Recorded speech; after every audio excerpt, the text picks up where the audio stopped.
토트넘의 손흥민 선수의 영입을 두고 일부에서 의문을 제기하는 점은 충분히 이해합니다. 특히 그의 현재 나이가 맨체스터 시티의 일반적인 영입의 정책과 다소 맞지 않을 수 있다는 의견도 잘 알고 있습니다. 그러나 이러한 우려에도 불구하고 손흥민 선수가 우리 팀에 꼭 필요한 이유는 분명하며 이러한 손흥민의 모습은 단언컨대 유일한 장점이라 확신합니다. 프리미어리그에서 절대 강자로 군림하던 맨체스터 시티가 올 시즌 들어 흔들리고 있다는 소식이 현지 매체를 통해 연일 전해지고 있습니다. 특히 최근 공식전 11경기에서 단 1승에 그치는 충격적인 성적은 맨시티의 팬들과 축구계에 큰 충격을 안겼는데요.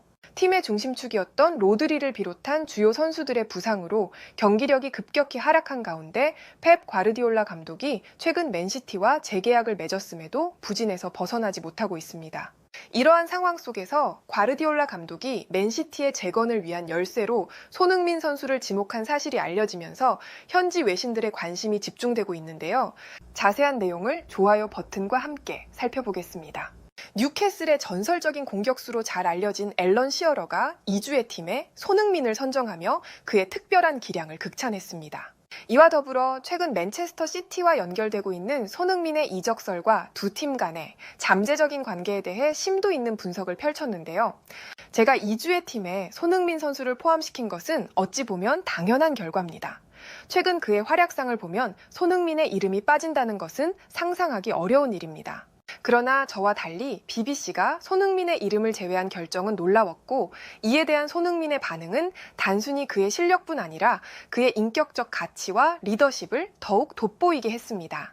제 개인적인 기록보다 최근 첫 선발 출전을 한 베리발, 스펜스, 그레이와 같은 어린 선수들이 더 주목을 받고 스포트라이트를 받는 게 중요하다고 생각합니다. 라는 그의 이러한 태도는 토트넘 내부에서 손흥민의 절대적인 영향력을 잘 보여줍니다. 경기 전 손흥민은 어린 선수들에게 일일이 찾아가 격려와 응원을 보내며 팀 전체에 긍정적인 에너지를 불어넣는 모습을 자주 볼 수 있습니다. 이러한 장면은 프리미어리그뿐만 아니라 세계 어느 리그에서도 쉽게 찾아볼 수가 없는 손흥민만의 특별함이라 할 수 있습니다. 반면에 손흥민과 연결되고 있는 맨체스터 시티는 현재 위기의 중심에 놓여 있습니다. 팀의 핵심 공격수인 엘링 홀란드는 최근 맨시티 프로젝트에 대한 인내심을 잃었다는 듯한 태도를 보이며 바르셀로나와 같은 스페인 팀으로의 이적 가능성을 공개적으로 언급해서 큰 파장을 일으키고 있습니다. 물론 그는 과르디올라 감독의 지도에 대해 만족감을 표하며 감독이 팀에 남는다면 자신도 맨시티에서 더 오래 머물 수 있다는 입장을 밝혔었던 엘링 홀란드였습니다. 실제로 맨시티는 펩 과르디올라와 재계약에 성공하며 팀의 안정화를 도모했지만 최근 성적의 부진과 팀 내 중심을 잡아줄 선수의 부재로 여전히 어려움을 겪고 있습니다. 이와 대조적으로 토트넘에서 손흥민은 단순한 주장이 아닙니다. 그는 구단 내 모든 유망주들에게 롤 모델로 자리 잡고 있으며 팀의 정신적 지주 역할을 수행하고 있습니다. 저를 포함해서 이러한 손흥민의 모습을 지켜본 현지 전문가들은 맨시티가 손흥민의 영입에 강력한 매력을 느끼고 있다는 의견을 내놓고 있습니다. 왜냐하면 손흥민은 단순히 뛰어난 기량을 가진 선수일 뿐만 아니라 팀을 하나로 묶어주는 리더십과 경기 외적인 영향력까지 겸비한 현대 축구가 요구하는 완벽한 선수라는 평가를 받고 있기 때문입니다. 결국 손흥민의 영입은 단순히 경기력 강화 차원을 넘어 맨체스터 시티가 현재의 위기를 극복하고 다시 정상에 오를 수 있는 중요한 계기가 될 수 있다는 점에서 손흥민과 맨시티의 이적에 대한 관심이 더욱 집중되고 있습니다. 이러한 상황에서 맨시티의 펩 과르디올라 감독은 손흥민의 이적에 대한 자신의 생각을 밝혀주었는데요. 저는 맨체스터 시티의 감독으로서 지난 시즌 챔피언의 지휘자이기도 했습니다. 그렇기 때문에 현재 우리 팀이 직면한 문제를 해결하는 것은 나의 책임이기도 합니다. 그러나 솔직히 말해 지금까지는 그 해결책을 찾지 못했습니다. 내부적으로 문제를 해결하기 위해 많은 노력을 기울였지만 이제는 근본적으로 팀의 구조를 조정해야 한다는 결론에 이르렀습니다. 그리고 그 변화를 이끌어낼 적임자가 토트넘의 손흥민이라는 확신이 들었습니다. 물론 손흥민의 나이를 고려했을 때 우리 맨시티의 일반적인 영입 정책과 어긋난다는 지적이 있다는 점도 잘 알고 있습니다. 하지만 이번 영입은 그러한 단순한 논리로 설명할 수 없는 특별한 경우입니다.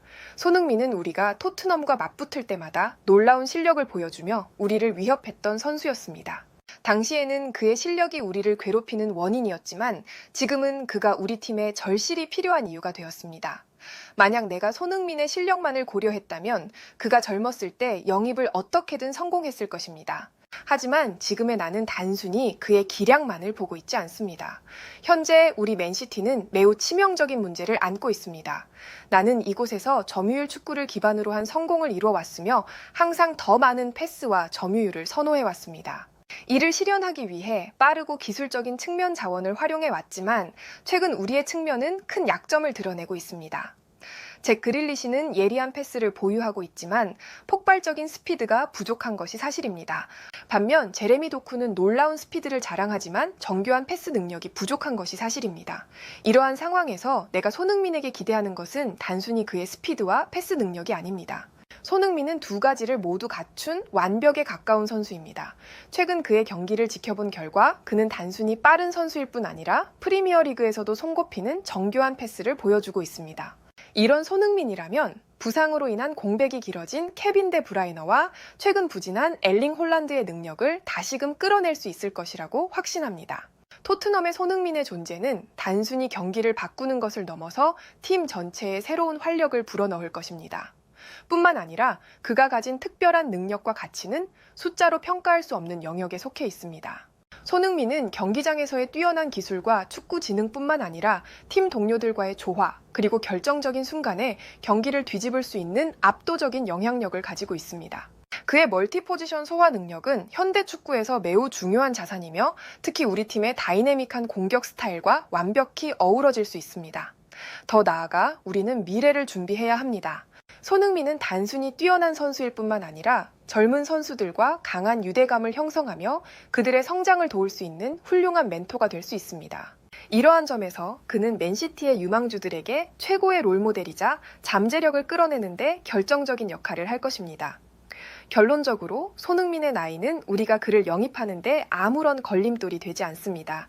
그의 경험, 기량, 그리고 리더십은 현재의 문제를 해결하고 맨시티를 새로운 단계로 도약하게 할 열쇠가 될 것입니다. 나는 손흥민이 우리 팀의 미래를 밝히는 결정적인 존재가 되길 기대합니다. 맨시티의 과르디올라 감독은 이 같은 말을 해주었고 이와 관련된 실시간 해외 댓글을 살펴보겠습니다. 과르디올라 감독의 말처럼 현재 우리 맨체스터 시티의 난관을 해결할 수 있는 유일한 선수는 토트넘의 손흥민이라고 생각합니다. 과르디올라 감독은 트래블 달성과 4연속 프리미어리그 우승 등 찬란한 업적을 단순히 비싼 선수들에 의존해 이룬 것이 아닙니다. 우리 맨시티는 정교하게 설계된 기계처럼 개별 요소들의 합을 뛰어넘는 조화와 가치를 지닌 팀이었습니다. 그러나 지금 그 기계는 제대로 작동하지 않고 있습니다. 때로는 좋은 경기력을 보여줄 때조차 승리하지 못하는 팀으로 변해버렸습니다. 이러한 상황 속에서 다가오는 이적 시장에서 손흥민의 영입에 성공한다면 그는 고장난 기계를 다시 완벽하게 조율하는 열쇠가 될 것입니다. 해외에서는 이 같은 반응을 보여주었고 좋아요와 무료 구독 그리고 알림 설정해 주시면 영상 제작에 큰 힘이 됩니다. 여러분들의 생각을 자유롭게 댓글로 남겨주시고 오늘도 시청해 주셔서 진심으로 감사드립니다. 오늘도 편안함에 이르시길 기원하겠습니다. 이상 월드TV였습니다.